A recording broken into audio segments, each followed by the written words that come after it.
Let's talk about challenge rating. All right, Give tell me a me. second. Let me get my Phoenix Wright dress on. Okay.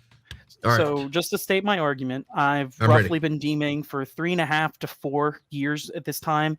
Out of me and the two other people who DM in our little Discord server, I'm the most experienced, so a lot of them ask me for like, what monsters do I use? How do I build encounters? And I've always told them to go with CR, but I think the way people look at challenge rating is kind of weird, or at least wonky, because challenge rating can differ depending on the scenario that the players are in. So, like a great example I gave this female DM I had, is she was like, I want to do spiders, but you guys are like level 4 now. So like a pack of spiders, I don't want to throw 20 some odd spiders at you guys, but I want spiders to be a challenge. And I was like, you need to take advantage of what this mechanical like advantage a spider gets over a human player. And that's their climbing speed, the web sense, and stuff like that. I was like, spiders are not hard when they're like I believe they're like a CR2 or a CR1 for giant spiders. They're easy if you had it on a flat room, maybe with some cover and such, if it was flat. But if you change the encounter to having to climb up a mountain face while also fighting spiders, I feel like that's a way to look at CR. I also just find it as a guideline to like know if I'm going too hard on my players. So like I have a party of 6 right now, and when I made a creature this week, I realized that's probably a CR 8 to 10. They could face something as a CR 8, but not a CR 10 currently. Okay, so I got you. Why do you why do you feel that CR is important? I think for newer DMs, it's a really good way to start helping you build encounters, because I've had a lot of newer DMs and bad DMs. Like you've referenced, you only know how to be a good ADM once you've played with bad DMs. Who I had one DM who everything we fought was a Godzilla monster, and that kind of became a joke amongst the players of like, which kaiju are we fighting this week?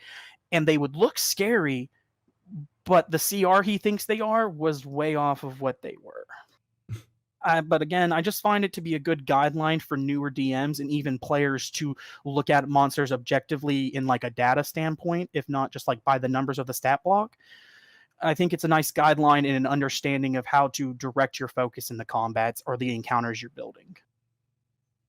Okay, how does it do that? You can calculate the numbers. A good math, as always, is adding all the. I always add and find the mean level +3 of what my party's current level is, and that always tells me the range of which I can do.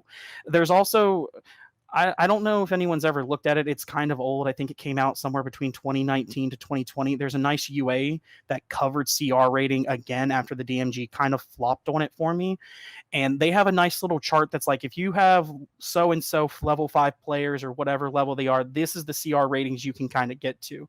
Again, I think it just really helps with building combat encounters because it lets you keep in a guideline of like, this is too hard for them, or am I beating them over their butt with on my knee? I'm sorry, don't mean to say it like that, but or am I not challenging them enough? I think it can really help you figure out where you're lying in your encounters if you calculate the math of it all.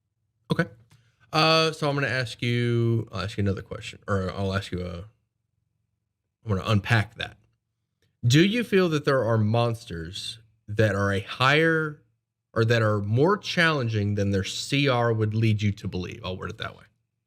I think a great example of this is a shade. When you're a level 1 hero, that is not I believe a shade is a half a CR to a 1 CR, You mean a shadow? which yeah, I'm sorry, thinking of something else. But I think a shadow is it's not correctly for the CR, especially when I think there's a campaign I went through a couple months about a year and a half ago that the DM thought that 4 shadows at level 1 was a fair fight, and that's clearly not a fair fight. I don't believe the monster manual is always correct on where the numbers lie, but I think any GM, once you get enough experience, you can kind of look at that and be like, that's not a CR half or a CR8. That's more of like maybe a 2 or a 6, depending on what the But monster is. but you said that CR was for newer DMs.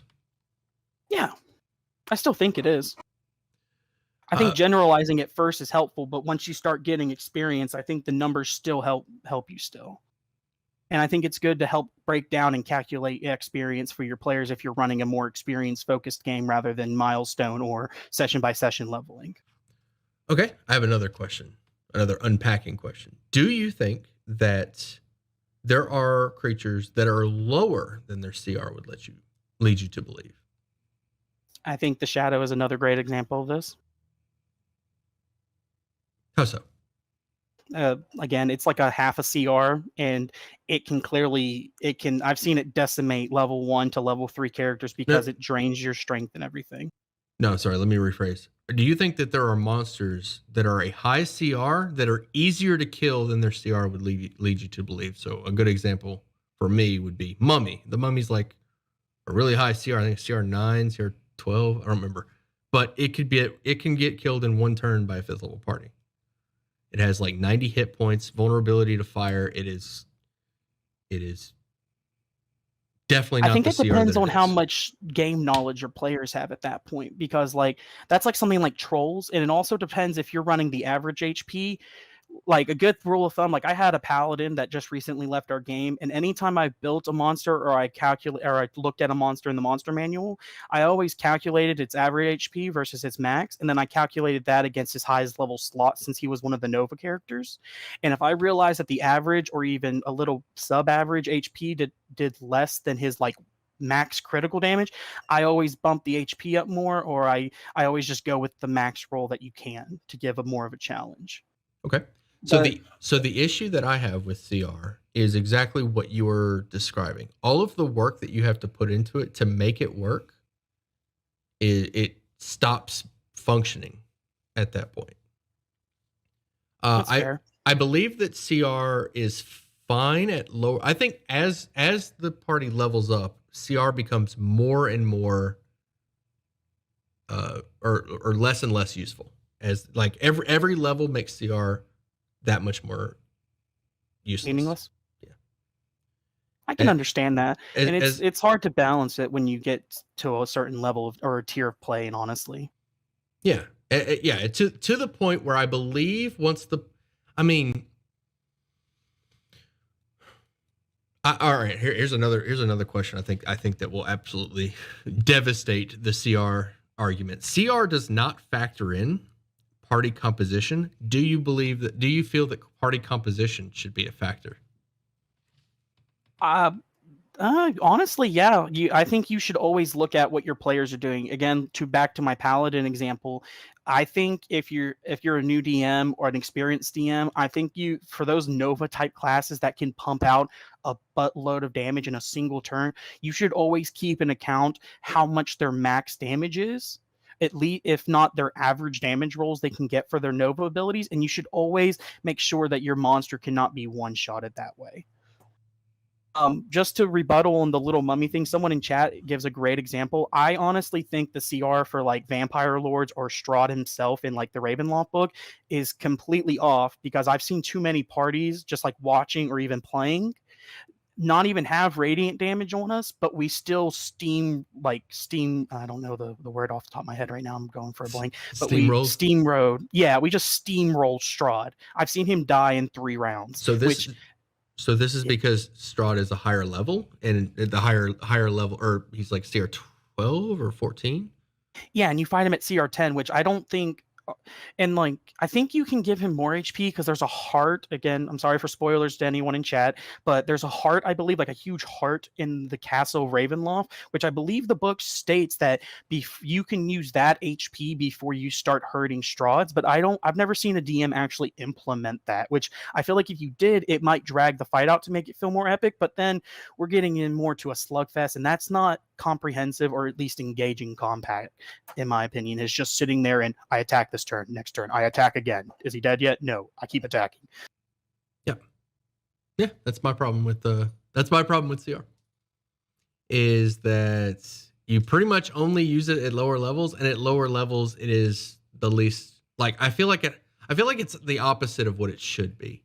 At higher levels, it's much harder to make encounters. Like I think at higher levels, DMs need more guidance on building an encounter. Like they need to know every aspect of what their spellcasters can do. I mean, once they get Wish, you basically just throw out every Half of the month. monster manual. Polymorph is another good example. There's too many spells that will turn a higher CR into a no CR, like polymorph, I believe you read fireball. this a few weeks ago too on another stream. I referenced that a lot of the times when I want a monster to feel more deadly, especially for bigger or higher level parties, I will give monsters that normally don't have legendary resistance of like 1 or 2 to the max of 3, like a normal legendary monster. So the shutdown spells like polymorph don't happen in the first couple of turns. I do like the idea. I don't know if a lot of DMs do this. I have a knack of, I'm very adamant, kind of like you, about make sure you're leveled up. And I'll check my players' sheets throughout the week coming up to the session to see if they have leveled up. And if they have, especially for my spellcasters, I keep track of what they have in their books. And to add a point to like party composition, I think depending on what the DM wants to do for the combat is what monsters you should pick. If you're trying to have something more dangerous, you should take in account what damage types or what strategies your party have been defaulting to destroy or even steamroll certain encounters. But if you want someone to feel stronger than someone else in the party, again, like putting the spotlight on a certain player, I think the DM should find a monster stat block around the CR rating that would be appropriate for the party that highlights certain things that party member wants to do. Another reference is like 2 years ago, I was in a party and I had someone who was playing basically like a lightning caster. They only picked the lightning spells, and the DM was kind of getting annoyed of everything just getting lightning bolt, lightning bolt, lightning bolt. So we were in a swamp one time and he threw a shambling mound. And to those who don't know, shambling mounds not only are immune to lightning damage, they heal from it. So it was a quick way of the DM throwing a monster that's like, these tactics you've been using, do something else. Let's see what else you guys can do. And I think that opens up the more, I guess, versatility, if not utility, that the classes can show that people don't super look into all the time. You have not convinced me at all that CR is worth. As a matter of fact, you've argued against it. you've basically said all the things of like all the ways to work around it instead of. But I still think it's a good guideline for anyone playing the game or anyone to look at the monsters. Fair enough.